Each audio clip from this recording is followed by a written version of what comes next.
I'm not going to talk for very long. You'll be relieved to know.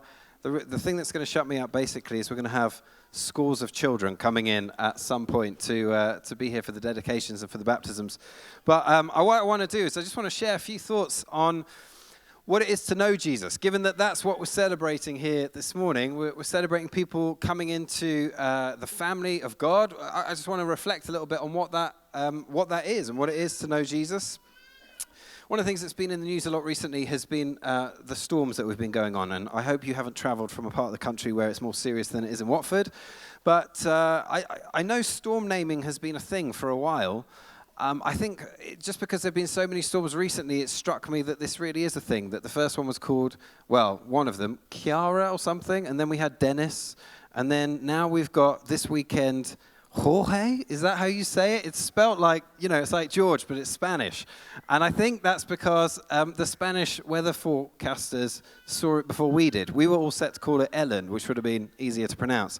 But I want to read a story from a part of the gospel where Jesus is involved in a storm. And then I'm going to share a few thoughts on it. So this comes in one of the accounts of Jesus' life, a gospel called Mark. And I'm going to read from chapter 4. Hopefully the words will come up on the screens. It says this. That day when evening came, he said to his disciples, this is Jesus, "Let us go over to the other side." Leaving the crowd behind, they took him along just as he was in the boat. There were also other boats with him. A furious squall came up, and the waves broke against the boat so that it was nearly swamped. Jesus was in the stern, that's the back of the boat, sleeping on a cushion. The disciples woke him and said, "Teacher, don't you care if we drown?" He got up, rebuked the wind, and said to the waves, "Quiet, be still." Then the wind died down and it was completely calm. He said to his disciples, "Why are you so afraid? Do you still have no faith?" They were terrified and asked each other, "Who is this? Even the wind and the waves obey him." Some time ago, I was driving, and I ended up driving through a storm. And I could see it coming on the motorway. I saw the clouds ahead of me, and they were kind of black and ugly-looking clouds. And I remember getting close to it, and the rain starts to come down. It gets heavier and heavier to the point where I have to slow down. I can hardly see in front of me. A tree had fallen over the lane of the motorway that I was on, so I had to swerve to avoid it. The thunder and the lightning started, and it felt like a giant was just banging on the roof of my car. And I remember, even though it was just me in the car, it just felt like awesome. And every time there was like a clap of thunder, I just went, "Whoa," out loud. And it was mad. And that's me in a car now, safe and dry and warm. Flashback 2,000 years ago to the storm that we're hearing about here on Lake Galilee, and it's going crazy. They're out there in a boat in the middle of the elements. The rain is bucketing down. The wind is howling. The waves are pounding the boat, and they're threatening to swamp it. And part of Jesus' disciples was made up of fishermen, professional sailors. They'd grown up on this body of water, so they'd heard the stories. It was famous for its storms, Lake Galilee. We don't think they named them as far as we can tell, but they were still famous for coming in out of nowhere, and people died as a consequence of these storms. And so the disciples know this is a life-threatening situation, and they begin to panic. And then they turn to Jesus looking for him, and they find him asleep on a pillow at the back of the boat.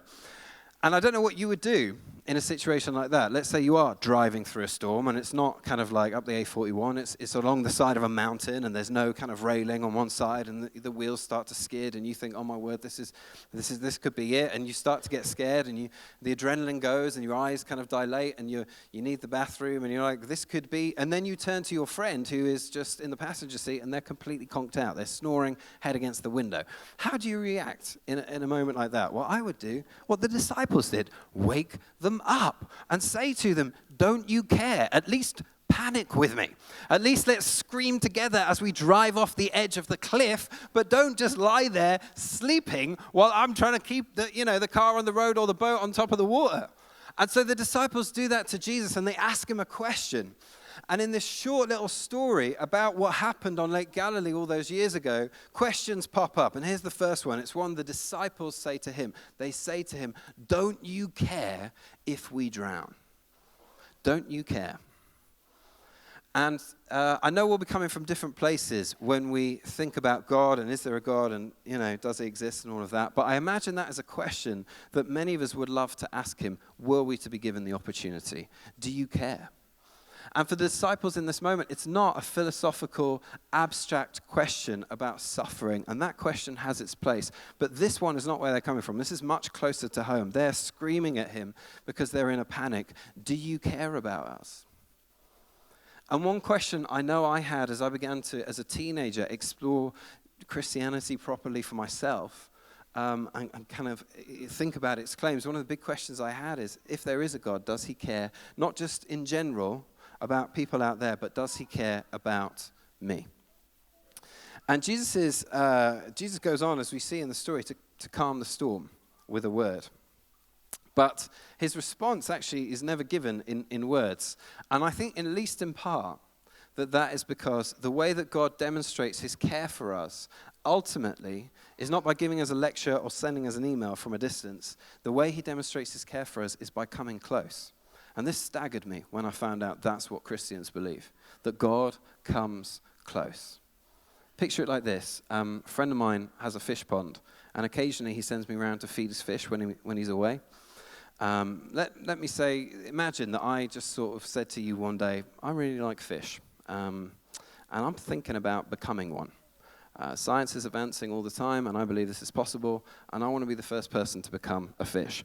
How would you respond to me were I to say that to you? You would say, are you crazy? Aren't you like 5'9"? You're massive. You want to become a tiny little fish? Andy, can't you just get in a car or get on a plane and just go anywhere you want? You want to restrict yourself to just being in the water? Andy, don't you have a phenomenal memory? Can't you remember things from 2 and even 3 days ago? You want to give that brain up and get a memory that's good, that lasts for 3 seconds? And I said, no, I really think I love these. I really want to, and then I go ahead and what do you know? I do it. I have the operation. I become the fish. You come to visit me in my pond. Looks a little like this. And you sort of looking down there, and I'm there just going up at you. And what do you do in that moment? Like, you're probably never going to, why on earth would you ever want to do that? You'd never understand it, perhaps. But there's one thing you'd be very, very clear on as you left that fish pond. Andy might have been crazy, but boy, he was crazy about the fish. He may have been insane, but one thing we do know is he loves the fish. If he's going to do that, he must love them. Now, the idea, and hear me on this, of me becoming a fish, as ridiculous as that might seem, is less ridiculous than the claim of Christianity that the God of heaven and earth, the Lord of all, the King of the universe, the one who speaks the world into motion and holds the stars in his hands, that he becomes a baby. And there may be all sorts of questions that we might ask about that, but the one thing that it says to us above anything else is, wow, he must really care about us. God comes close. That's what it is to know Jesus. It's to know a God who comes close. And then Jesus, after he calms the storm, he has his own question for the disciples. He says to them, why are you afraid? And he goes on to say, do you still not trust me? And we've got to not hear that as like him kind of a teacher asking, trying to trip you up in an exam or something like that. That's not what it is. What it is, I picture it as like a father talking to his little girl, just saying, hey, what's scaring you? Do you want to trust me with that? And trust today is hard to give. Or am I the only one that finds that? It's really hard to know what's fake news and what's truth. It's really hard to know what's just what everybody else who we hang around with, is that their opinion or is that reality? It's hard to know how much of this is a filter and how much of this is your actual face. And what we can find, because almost all of us, I would have thought, we've been hurt, we've been disillusioned, we've had people who've promised us dreams and they've turned to ashes not long after we've bought them. We can be reluctant and we can keep our cards close to our chest. We're not sure we want to trust. But what we're celebrating here this morning is that a whole bunch of people have put their trust in Jesus. The word for that is faith. They've expressed faith in him. And I have to say, someone who's been following him now for quite a while, he is worthy of it. And one of the things that for me I've discovered that most draws me to him is not what he does with his power, although that's impressive, but it's what he does when he gives his power up. Because the ultimate point where we see the faithfulness and the trustworthiness of Jesus is not when he calms a storm, when he's in the middle of a kind of like on a little wooden boat. It's what he does when we nail him to a wooden cross and he endures a storm. He enters the storm of death. And we know and we believe that as we say yes to him, and what's going to happen when these guys get baptized in a minute is they're going to go, those who are adults are going to go down into the water. And that's a symbol of them going almost into the grave. Don't worry, we won't hold them there for very long. It's a symbol. And then they're going to come back up again. But it's a symbol of the reality of what Jesus did when he goes down into death and then comes back up to life. That those who trust in him, because they've met a God who demonstrates power in the right way. And if you want to test someone, give them some power by giving it up and preferring and sacrificing for the weakest and the most broken people among us. They've discovered he is trustworthy and they're saying yes to his invitation. And then the final question in the story, I don't know if you noticed it, it wasn't something they asked Jesus or Jesus asked them. The final question was when they were just talking to each other. Because it says, he calms the storm, and then what happens is they become even more afraid.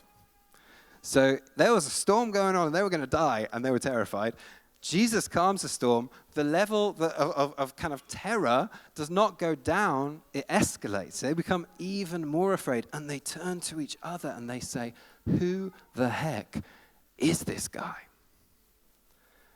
And there's something a little bit, I would put to us, a little bit comforting about God out there in the stars somewhere. You know, maybe we'll meet him kind of vaguely one day. But God in here, God in my face. And I'm not sure that it's fear in the same way. I think it's more of an awe. But C.S. Lewis, one of the Christian writers, he puts it like this. He says there's a time like when you know, we're searching for God, and then we suddenly wake up and realize maybe he's searching for me. And initially, that's a bit like, wow, hang on a second. It's like when you touch something, you say, is it alive? And it moves, and you suddenly like leap back, right? You're like, is God there? And suddenly it seems like he might be. And it's like, whoa, hang on a second. You know, a moment where you're playing burglars as little kids in the hallway at nighttime, and suddenly you hear a footstep, and you're like, was that a real footstep? Is this really happening? And it's like God comes near, and when he comes near, we realize he's awesome, because of course he is the author of everything. Now, I watched this program on the BBC a little while ago, where this guy who must have had a little bit of time on his hands sat down one day to work out how much water there is in the world, and he was trying to kind of put it into language that normal people like me and you can understand. And so he worked it out in bathtubs. If we were to take all of the oceans and everything like that and divide it up into bathtubs, how many bathtubs of water would you have? And he said you'd have enough bathtubs, if you line them up end to end, to go from the earth to the sun and back again 81 million times. He also worked out that if you were to, you know, like a sink plug, if you could pull a sink plug up at the bottom of all the oceans and let the water drain out, how long would it take for all the water to drain out? It would take apparently 174 trillion years for all the water to drain through there. I thought I had plumbing problems. But that's how much water there is in the world, just in one little instance. And what we're told by scientists today is that the world is this kind of like this absolutely minute speck of dust that floats in one galaxy made up of 200 billion stars, and there are more stars in the universe than there are grains of sand on the beach. What we hear, and it's right, is that we live in a very big space. But also what the Bible tells us is that all the waters in the world, the rivers, the seas, the oceans, they sit in the hollow of God's hand.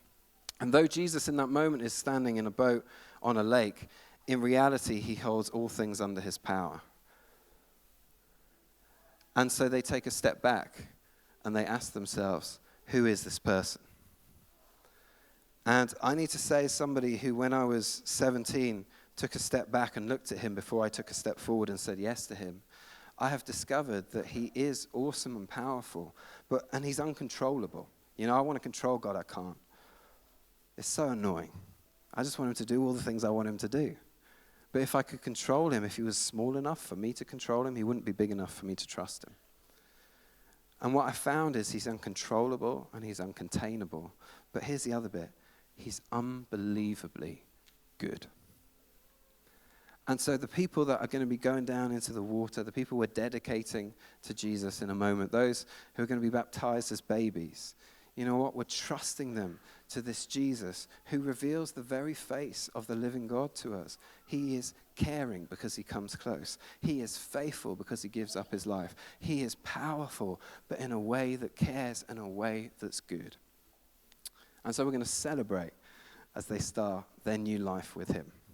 Amen?